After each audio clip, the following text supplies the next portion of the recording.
మీ పార్టీలో మీ నాయకుడి భార్య భారతీరెడ్డి గారి పిఏ వాళ్ళు కదా పెట్టింది పోస్టులు, కాదని చెప్పగలరా మీరు?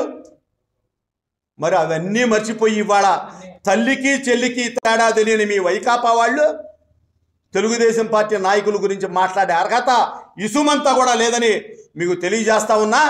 మేము కూడా అవనిగడ్డ నియోజకవర్గ అభివృద్ధికి కృషి చేస్తాం తప్ప ఇక్కడ తగాదాలు పెట్టి పెంచి పోషించే అవసరం ఎవ్వరికీ లేదని చెప్పేసి, ఇక్కడ మా పార్టీ ఏ విధంగా అభివృద్ధి చెందాలో, ఏ విధంగా ముందుకు పోవాలో, ప్రజలకు ఏ విధంగా చేరుకోవాలో, ఎన్నెన్ని గ్రాంట్లు తెచ్చే విషయంలో మా ఎమ్మెల్యే గారికి మేము సహకరించుకోవాలో మేము అది చేస్తాం తప్ప ఇక్కడ తగాదాలకు మేము రాలేదని తెలియజేస్తా ఉన్నాం.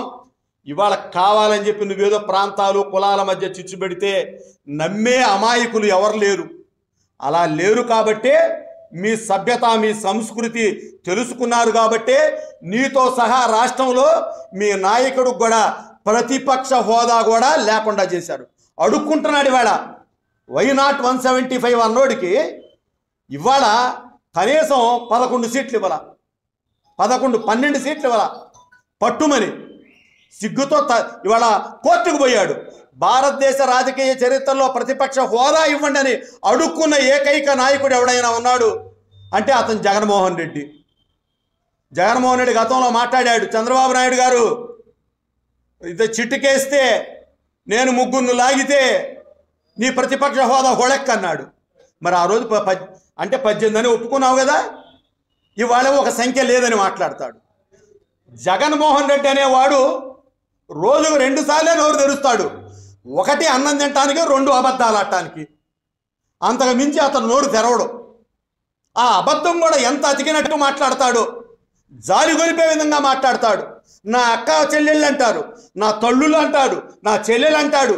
ఒక పక్క చూస్తే తల్లి చెల్లిని ఎంత టార్చర్ చేస్తున్నాడో తెలుసు. వాళ్ళు భయపడి సస్తున్నారు, బాబాయిని చంపినట్టు మమ్మల్ని ఎక్కడ చంపుతారో అని. రాజకీయాల్లో చీడ పురుగు జగన్మోహన్ రెడ్డి. ఆ చీడ పురుగులకి అంటుకున్న పురుగులే ఈ పురుగులన్నీ. కాబట్టి వీటన్నిటినీ సమూలంగా రాజకీయాల నుంచి తరిమి కొట్టాల్సిన అవసరం ఎంతైనా ఉందని చెప్పి తెలియజేస్తా ఉన్నా. అయ్యా రమేషు, నువ్వు అవాకులు చవాకులు పేలొద్దు.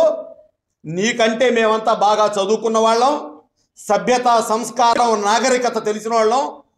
దయచేసి నువ్వేదో ఓడిపోయావన్న ఓటమి బాధలో ఏవేవో మాట్లాడుతూ ఉన్నావు. కాబట్టి ఇకనైనా నీ భాష సరి చేసుకో. నువ్వు నీ కార్యకర్తలను కాపాడుకో, మాకేం అభ్యంతరం లేదు. అసలు మీ కార్యకర్తలు మేమేమైనా చేస్తేనే కదా నువ్వు కాపాడుకోవటానికి. మీ కార్యకర్తలు దాడులు దహనాలు చేస్తున్నారు. ఇంకా అవి కంట్రోల్ చేయడానికే మాకు ఇంకా టైం పడుతుంది. ఇప్పుడు చూస్తున్నారు కదా, 4 నెలలు ఏదో ఏమి చేయలేమనుకున్నారు. ఇవాళ ఒక్కొక్కరు జైలుకి ఎట్టబోతున్నారు తెలుసు కదా. ఏ ఒక్కడికి కూడా సోషల్ మీడియాలో వాగిన వాడికి ఎవడికి కూడా బెయిల్ కూడా రాలా. అంటే మీ నేరాలు ఘోరాలు. జడ్జి గారు అన్నారు, తప్పేంటి లోపలేస్తే, మీరు మమ్మల్ని కూడా న్యాయమూర్తులు కూడా దూషించారు కదా అని మాట్లాడారు. కాబట్టి మాట్లాడేటప్పుడు మనం ఏం మాట్లాడుతున్నాం, స్పృహలో మాట్లాడుతున్నామా లేదా.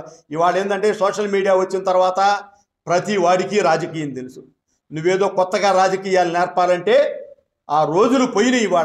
ఇవాళ పసిపిల్లాడికి కూడా అమెరికాలో ఏం జరిగిందో 1/2 సెకండులో తెలుసుకుంటున్నాడు. ఇక్కడ ఏదో రాజకీయ నాయకుల లీలలు ఎవరికీ తెలియదు. మేము ఏది మాట్లాడితే అది నమ్ముతారని అనుకోవద్దు.